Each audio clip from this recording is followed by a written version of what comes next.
Hi everybody. So yesterday my friend JJ Talks posted a video on her channel talking about sexual harassment on YouTube or in social media in general, and specifically as it occurs within the social justice community or the feminist community in these kinds of circles. And what I'm going to say in this video follows very closely on what she says in her video. So if you have not watched JJ's video, please pause this video and go watch her video first before you continue to watch the rest of my video. There's a link to it in the description of this video. I'll put a link on screen as well. Just click it, go watch JJ's video, pause this one, and then come back when you're done. I'll wait.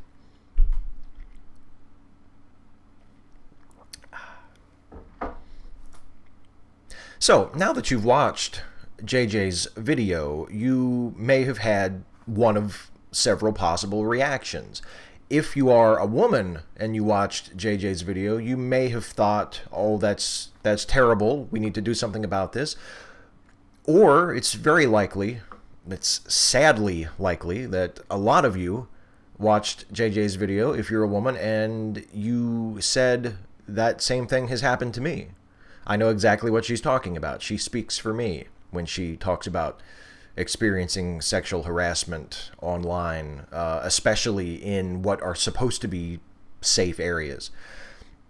And if you're a man, you may have also had one of several different reactions, or maybe multiple reactions. You may have thought, oh my God, that's terrible, we need to do something about this. You may have thought, oh shit, I've done things like what JJ describes.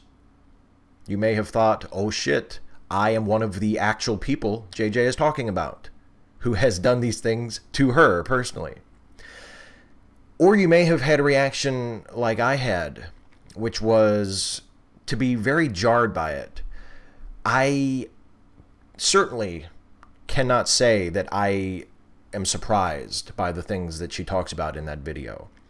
I suppose I just assumed that these sorts of things happen to women on the internet, and they happen to men too. I don't want to say that men are never sexually harassed, because they are. Actually, after JJ posted her video and I shared it with my Facebook friends, a really good male friend of mine from the atheist community, he doesn't move so much in social justice circles, but he contacted me privately to tell me about a time that he was sexually harassed by a woman in much the same way that JJ describes being harassed by men in her video. He was sent just unsolicited, unasked for, unwelcome, sexually provocative photos, and was, sent really sexually explicit messages, and it put him in a very awkward position, and he did not like it at all. And so I don't want to say that it never happens to men, because it does, and it shouldn't be done by anybody, period. Like, it's not something that you should do. As a general rule, you should not be making unwanted, unsolicited sexual advances to other people, period. And it really breaks my fucking heart that I have to say that, because you would think that would be common sense, but apparently I do have to say that. Apparently there are people that need to hear that were absent that day in fucking school, I guess. Another friend of mine commented on my share of JJ's video saying, I don't remember my parents ever sitting me down and saying, all right, son, it's time to teach you a very important lesson. When you're talking to a woman who you don't have that kind of a relationship with, or that kind of an understanding with, don't tell her that now you're going to go off and think about her while you masturbate. That's not cool. You shouldn't do that. And yet, even though he was never taught that lesson, he's never fucking done that.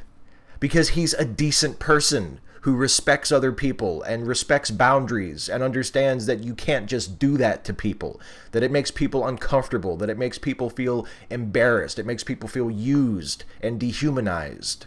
So he doesn't do it. He's never done it one time. And I believe him when he says that, because I've never done it one time either. It's not that fucking hard to refrain from being overtly sexually gross to people that you don't have that kind of a relationship with. If you're talking with someone and you guys have sort of worked up an understanding where you have that kind of a rapport, you have that relationship, maybe you have a flirtation going that is mutual and appreciated by both people, and you send each other pictures or you talk sexy to each other or whatever. There's nothing wrong with that at all. It's completely fine. But you don't just drop it into a conversation that it's never been a part of before. And you certainly don't use your position as a member of a social justice community or a feminist community where you're sort of assumed to be a safe, trustworthy person, and maybe you even have a YouTube channel that has a lot more subscribers than other people in your community. You certainly don't use those things as leverage or as weapons, tools to manipulate people in order to get into this kind of a relationship with them, in order to sexually harass them and think, well, my position in the community will protect me, or maybe because I am who I am, maybe they'll be more likely to open up to me or to share these sorts of things with me. Maybe if I ask this girl who only has a few subscribers and I have thousands and thousands of subscribers, maybe she'll be flattered by the attention. Maybe if I ask her to send me some dirty pictures of her, she'll do it because, wow, look who's asking me. If you've ever done that, if you've ever actually done that, I find it really difficult to think of you as anything other than a piece of shit. I just find it unconscionable. It's bad enough that the atheist community has the problem with women that it has, which it undeniably has. And please do not send me stupid comments saying, oh, the atheist community is not as bad for women, blah, blah, blah. The reason why there aren't nearly as many outspoken female atheists as there are male atheists, maybe not the only reason, but a very large reason, is that women, and I know this because lots of women have told me this, and because I've heard other women in the atheist community or right on the edge of the atheist community write about it and talk about it enough that I've kind of just accepted that it's a fact. They don't just feel as though their point of view is unwelcome. They don't just feel as though they are unwelcome in the conversation, that it's a boys' club. They often feel like they're not safe. Like if they enter into the atheist community, that they will not just be, talked down to or marginalized, but that they might be sexually harassed. Or if they go to a conference, who knows, maybe even worse. That's a very real concern for people. It's a very real fear that people have, and I think it's a legitimate one, and I think it's something that we, as atheists in the atheist community, need to address. But as bad as that is, it's even worse to know that that sort of thing happens in the feminist community, in the social justice community, and according to AJ and according to other people, other female friends of mine who I've spoken to since AJ posted her video, a lot of the people doing this, a lot of the guys doing this are people who have spoken out against that very sort of behavior in public, who have posted videos, posted Facebook statuses, tweeted shit on Twitter about how horrible it is, how sexism is a terrible thing, and bullying and intimidation and sexual harassment of women by men is just awful and needs to stop. And they do that very same sort of thing themselves. It is absolutely unacceptable. It is absolutely unacceptable. As JJ said in her video, it sucks and it needs to stop. And I don't know how much power I have in this community. I have 50-some thousand subscribers, which is not a lot, but relative to some folks, I guess, is a lot. I wish I had more now. I mean, I wish I had more in general. But specifically, when something like this comes up, I really wish I had more influence in this community. I wish I had a louder voice so that when I spoke about this, it would be heard to more people and maybe it would carry more weight with some people. Because I'm telling you, if you are one of the guys who has harassed JJ or any other woman in this community, you're not my friend. And I don't want to be your friend. I'm not on your side. I'm not in your club. I'm not going to take up for you. So if you've done this sort of thing, if I were you, I would make amends. I would make amends and I would stop it immediately. You have no right to sexually harass people. And again, I feel so stupid for having to say that, but I have to say it. It needs to be said. Apparently some people need to hear it. The fact that you are in the social justice community, the fact that you are a guy and you consider yourself a feminist, does not mean that you have a right to treat people this way. And it doesn't mean that other people are under some sort of obligation to respond to your advances the way you might want them to, or to react to you the way that you want them to, or to view your statements or your actions or your treatment of them in the best, most flattering light to you possible. You are owed nothing.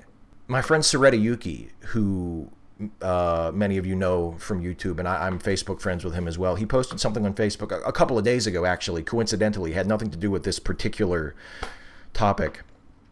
But he said, if you're a guy, imagine that you have a daughter, and imagine that your daughter is dating someone exactly like you. Are you okay with that? If you're not okay with that, then you have work to do. You have work to do on you. Not on your daughter, not on anybody else, but on you. You should be that kind of person. You should be able to be friends with people and to be a safe person and to be someone that people feel like they can trust. And it's really not that hard. Believe me, it's really not that hard to refrain from sexually harassing people. It's really not that hard to be a friend and to be relaxed and to be cool and to be fun and to have relationships and even to have flirtations with people if it's mutual, if it's consensual, if it's something that both people enjoy. And it's really not that hard to refrain from sexually harassing people. It has not been a challenge for me in my life. I don't feel like I'm bragging when I say that. I shouldn't sound like I'm bragging when I say I've never been accused of sexual harassment by somebody, because I've never given anyone a reason to accuse me of those things. And it has not been a challenge. It's just been a matter of treating people with decency and respect and respecting their boundaries.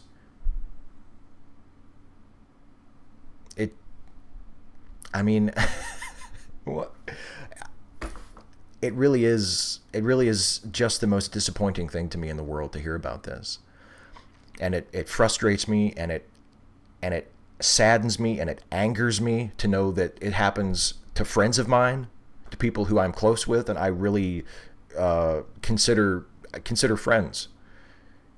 It tears me up that they have to go through this, and that some of the people putting them through this are people that should be their friends and should be their allies and should be standing next to them and standing up for them instead of harassing them.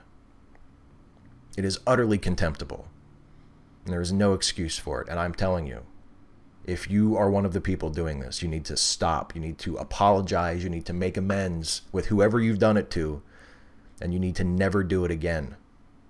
I cannot imagine the constant disappointment that women in this community must experience when they meet a male YouTuber or person on Twitter or whatever, and they start to think of this person as a friend. They think of them as an ally. They think of them as someone they like to talk to, maybe someone they go to for advice, maybe someone that just has a larger audience than they have or has more influence or more friends than they have in the community, and they would just like to know, just purely for networking purposes, just to be able to contact them if they need anything or if they need to ask a question or whatever. And then to go through something like this, to have that person go from someone who is a friend and someone who is trusted to someone who would try to take advantage of them, when it's clear that they really should know better. I cannot tell you how disappointed I am about this and how angry I am about this and how much I wish that there was something that I as an individual could do to stop it. But there's nothing that I as an individual can do to completely stop it. All I can do is speak out and plant my flag and say, I refuse to accept that this goes on, and I will do anything that I possibly can to stop it. And I think that if I say this, and others say this, and others have, I feel almost like I'm a little bit late to the party on this, because several other friends of mine have already posted videos responding to JJ's to show support and to express their own outrage and their own determination that this must not continue. So if I do this and they do it, and some of you who watch do it, and enough people come up against this, men and women, men who pledge not to behave this way, as sad as it is that that is necessary, and to hold each other to account, to hold each other responsible if they hear that others are behaving like that, and women to be brave and strong like JJ was, and to come forward and to share their stories and to say what happened to them, even if they don't name names. Because in a way, I think maybe naming names only turns it into drama. I actually like the fact that in JJ's video, she doesn't name names. Because then it becomes drama. Then it becomes people taking sides, choosing teams. Oh, I don't believe that so-and-so would do this. I want evidence. I want proof. And it's bigger than that. It's not just about someone sexually harassing one woman on YouTube or Facebook or whatever. It's about the fact that this happens all the time to people that I know, that you know, and to people that are watching this, and that it is perpetrated by people that I know and you know and who are watching this. That's the problem. And whatever I can do to stop it, I'm going to do. I cannot permit this. I cannot stand by. I cannot stand by while my friends suffer, while my friends are harassed and bullied. And whatever little thing I can do to stop it, to fight it, I will do. And I would urge all of you watching to do the same thing. Anyway, that's it.